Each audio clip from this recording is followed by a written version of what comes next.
Assalamualaikum warahmatullahi wabarakatuh. Perkenalkan, nama saya Ahmad Sodikin. Saya dari kelas BAI 3B. Saya ingin mempresentasikan hasil tulisan kami, yaitu tentang artikel yang berjudul Pemikiran, yaitu tokoh-tokoh Islam Nusantara dan pemikirannya. Tulisan ini bertujuan untuk mengupas tuntas tokoh-tokoh Islam Nusantara dan pemikirannya. Karena ulama memegang peran sentral dalam membuat regulasi dan menentukan kehidupan keagamaan umat Islam. Sebagai seorang Muslim dan hidup di negara yang mempunyai beragam suku, budaya, dan agama, maka sangatlah penting kita mempelajari siapa saja tokoh dan apa saja pemikirannya dalam membina umat melalui pemahaman Islam Nusantara agar dapat selalu berwawasan luas dan tidak terjadi perpecahan antara sesama Muslim maupun sesama umat beragama. Langsung ke pembahasan. Yang pertama ada tokoh, yaitu Muhammad As'ad bin Muhammad Ilyas, mempunyai nama lengkap Muhammad As'ad bin Muhammad Ilyas, atau lebih dikenal sebagai Syekh Muhammad Abdul Malik. Beliau lahir di Purwokerto hari Jumat tanggal 3 Rajab 1294 Hijriah, atau tepatnya 1881 Masehi. Beliau merupakan keturunan Pangeran Diponegoro berdasarkan surat kekancingan, semacam surat pernyataan.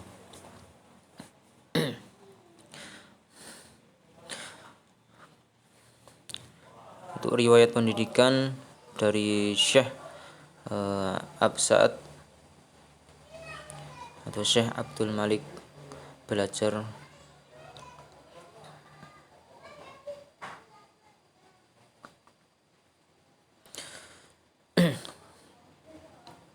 untuk riwayat pendidikan dari As'ad bin Muhammad Ilyas, yaitu beliau belajar dari ayahnya Syekh Muhammad Ilyas, kemudian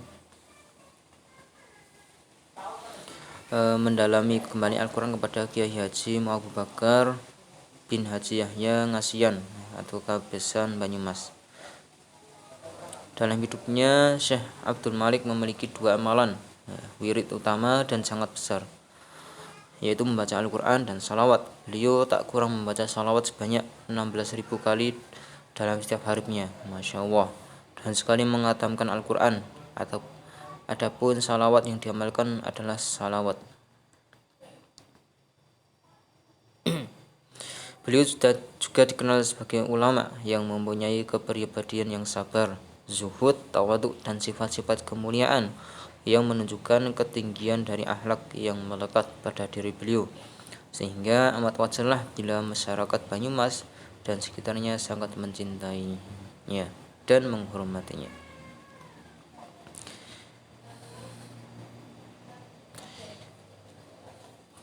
Syekh As'ad bin Muhammad Ilyas juga beliau di samping dikenal sebagai hubungan yang baik dengan para ulama besar umumnya, Syekh Abdul Malik mempunyai hubungan yang sangat erat dengan ulama dan habaib yang dianggap oleh banyak orang telah mencapai derajat waliullah, seperti Habib Soleh bin Muhsin Al-Hamid.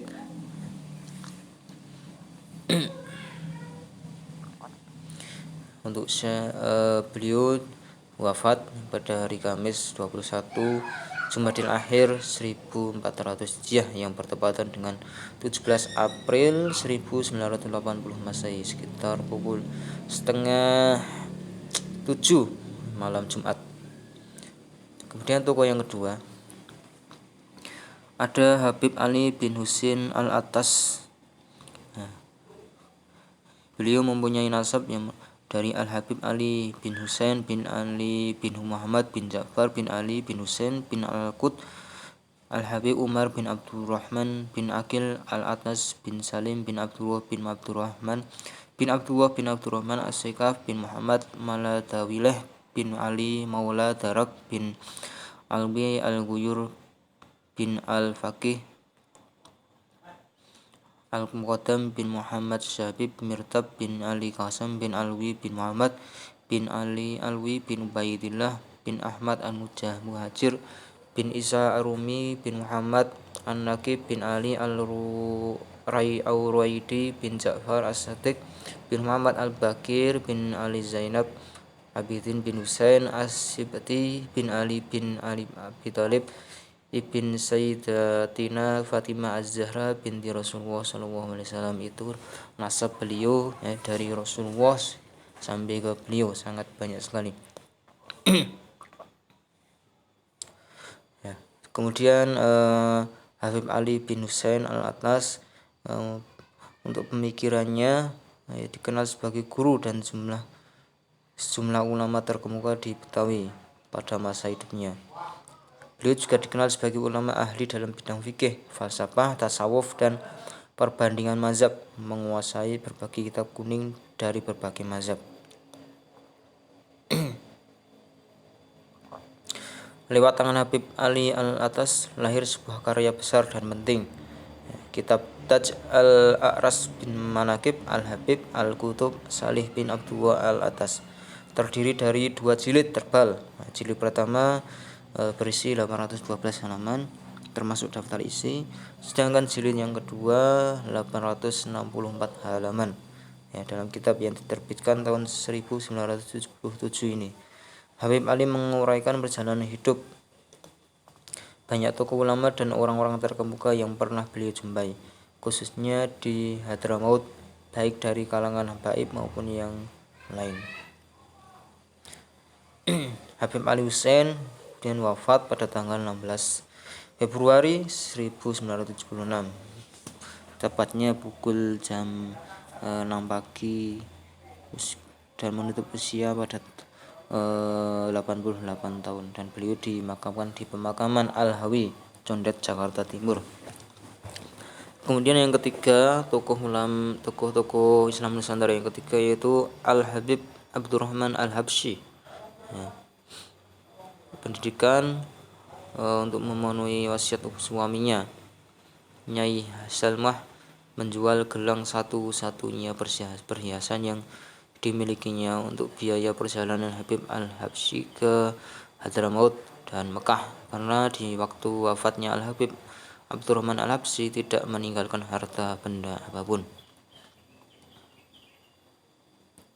Pemikiran Al-Habib Abdurrahman Al-Habsyi. Selama hayatnya, Habib Al-Habsyi melaksanakan maulid dengan pembacaan Simtud Duror rutin setiap akhir Kamis atau terakhir bulan Rabiul Awal sebanyak 51 kali. Di tangan beliau, maulid Simtud Duror berkembang dengan pesat dan dikunjungi jamaah bukan hanya dari masyarakat Jabodetabek, tapi juga dari daerah-daerah lain dan bahkan dari negara-negara sahabat. Dalam rangka memantapkan tugas dakwahnya, Habib Ali membangun Masjid Ariyat tahun 1940-an di Kuitang, serta di samping masjid tersebut didirikan sebuah madrasah yang diberi nama Madrasah Uswanul Falah.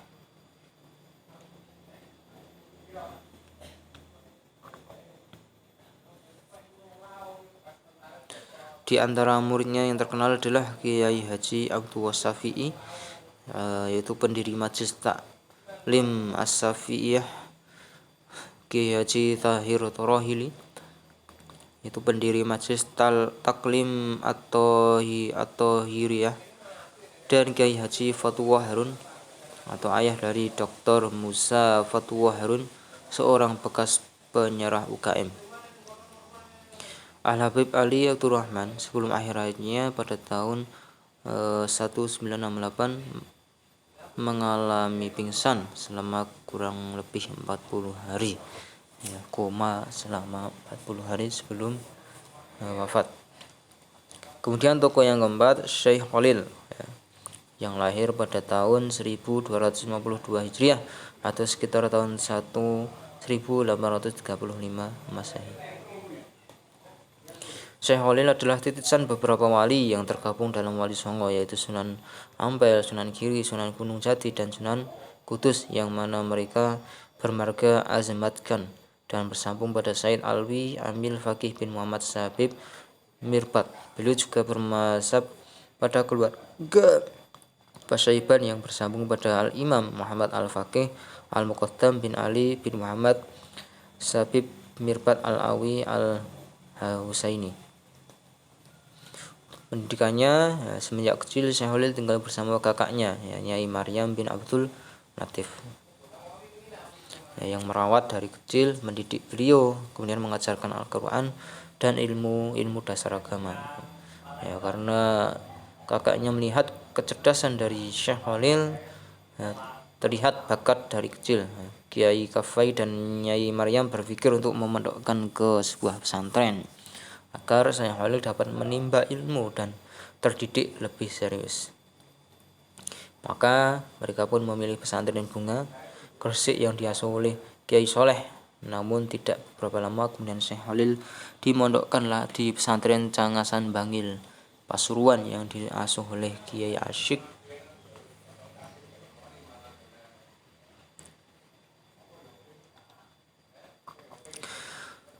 Kemudian karya dan pemikirannya dari Syekh Khalil.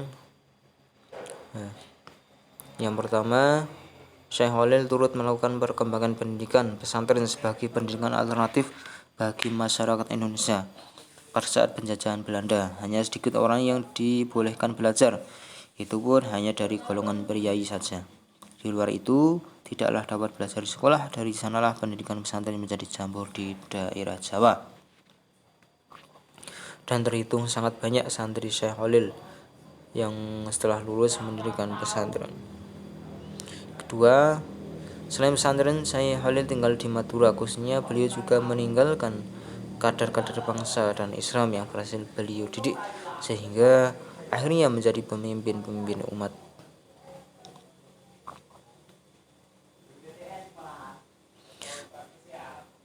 Syekhuna Waliullah Muhammad Khalil Al-Maduri wafat dalam usia yang lanjut usia, 106 tahun pada 29 Ramadan 1341 Hijriah atau tepatnya 14 Mei 1923 Masehi. Beliau dimakamkan di Bangkalan, Madura.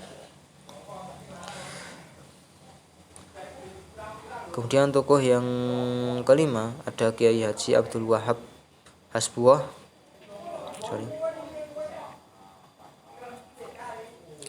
yang lahir di Jombang pada tanggal 31 Maret 1888. Masa pendidikan Kiai Haji Abdul Wahab dari kecil hingga besar banyak dihabiskan di pondok pesantren. Selama kurang lebih 20 tahun, beliau secara intensif menggali pengetahuan keagamaan dari beberapa pesantren.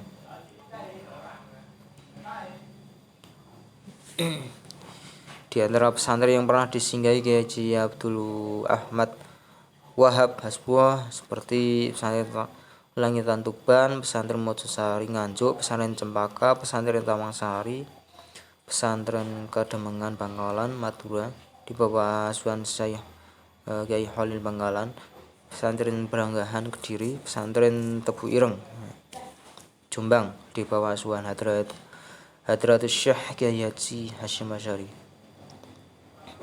Khusus di pesantren Tebu Ireng beliau cukup lama menjadi santri. Hal ini terbukti kurang lebih selama 4 tahun beliau menjadi lurah pondok, sebuah jabatan tertinggi yang dapat dicicipi seorang santri dalam sebuah pesantren sebagai bukti kepercayaan kiai dan pesantren tersebut.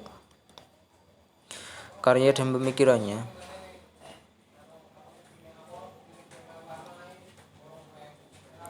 Selain ahli dalam bidang politik, Kiai Haji Abdul Wahab adalah seorang ulama tauhid dan juga fikih yang sangat mendalami dan luas pengetahuannya. Dengan ilmunya itu, dengan mudah mampu menerapkan prinsip-prinsip fikih dalam kehidupan modern secara progresif, termasuk dalam bidang fikih syiasah.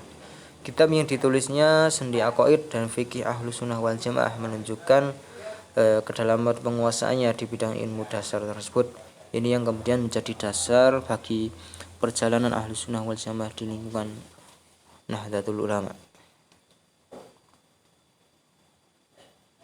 Dalam tiap Bahsul Masail Muhtamar NU, beliau juga memberikan pandangannya yang mampu menerobos berbagai macam jalan buntu atau mukuf yang dihadapi ulama lain.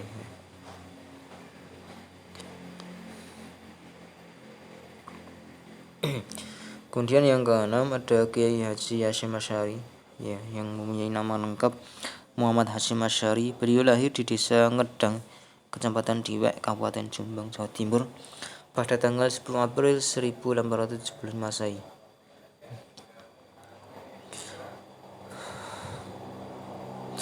Pada masa kandungan dan kelahiran beliau nampak adanya sebuah isyarat yang menunjukkan kebesarannya. Di antaranya ketika dalam kandungannya Halimah bermimpi melihat bulan purnama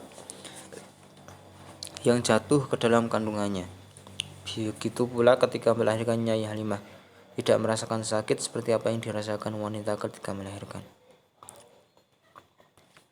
Kiai Haji Hasyim Asy'ari adalah putra ketiga dari 11 bersaudara. Ayahnya bernama Kiai Asy'ari bin Abdul Wahid, pemimpin pesantren keras yang berada di sebelah selatan Jombang. Ibunya bernama Halimah binti Kiai Utsman. Sementara ke-10 saudaranya antara lain ada Nafi'ah, Ahmad Saleh, Radiyah, Hasan, Anis, Fatahana, Maimunah, Maksum, Nahrawi, dan Adnan.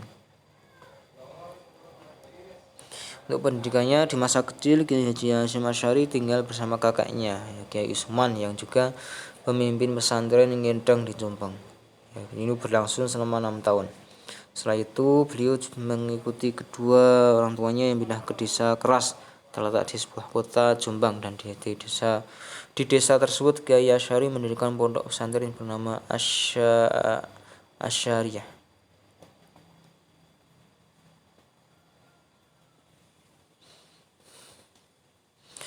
Karya dan pemikirannya, Kiai Hasyim Asy'ari seorang ulama yang produktif penulis.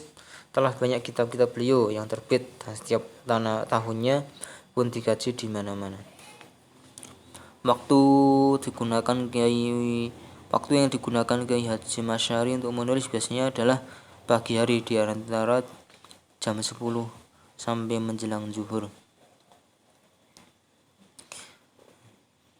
Tulisan beliau beragam, ada yang menerangkan agama, akidah, syariah, fikih, hadis, hubungan sama manusia, politik, etika, sejarah, dan sebagainya. Kitab yang beliau tulis merupakan pengalaman yang pernah beliau alami, seperti kitab At-Tanbihat Al-Wajibat adalah sebuah kitab yang berisikan pengalaman beliau untuk perayaan Maulid yang dicampuri dengan berbagai macam kemungkaran. Peristiwa ini terjadi ketika beliau pergi ke Sewulan pada Madiun pada 1355 Hijriah. Ada juga kitab beliau yang berjudul Ziyadah At-Ta'liqat. Isinya adalah perdebatan atau ikhtilaf beliau dengan Syekh Abdullah bin Yasin Pasuruan yang menolak amaliyah NU. Adapun karya-karya Hasyim Asy'ari yang dapat ditelusuri dan dijumpai hingga saat ini diantaranya adalah At-Tibyan fi an-Nahi an Muqatan al-Arham wa al-Qarib wal Ihwan. Penjelasan dalam melarang memutus silaturahmi sanak famili, kerabat, dan saudara. 2. Ada Muqaddimah al-Qanun al-Asyasi li Jam'iyah Nahdlatul Ulama, pembukaan undang-undang dasar atau landasan hukum pokok organisasi NU. Risalah yang ketiga dari Risalah fi Ta'qid al-Aqas bin Mazhab al-Aimah al-Arba'ah, risalah yang menerangkan memperkuat berpegang teguh dan mazhab 4 atas mazhab 4. Yang keempat ada Mawa'idz, beberapa nasihat. Yang kelima ada Arba'in Hadisah Tata Alik bin Mabadi, Jamiyah NU Nahdlatul Ulama, 40 hadis yang terkait dengan dasar-dasar Nahdlatul Ulama. Yaitu dari penjelasan singkat dari kami. Apabila masih ada beberapa kekurangan, kesalahan, saya mohon maaf sebesar-besarnya. Nun wal qalami masturun. Fastabiqul khairat. Wassalamualaikum warahmatullahi wabarakatuh.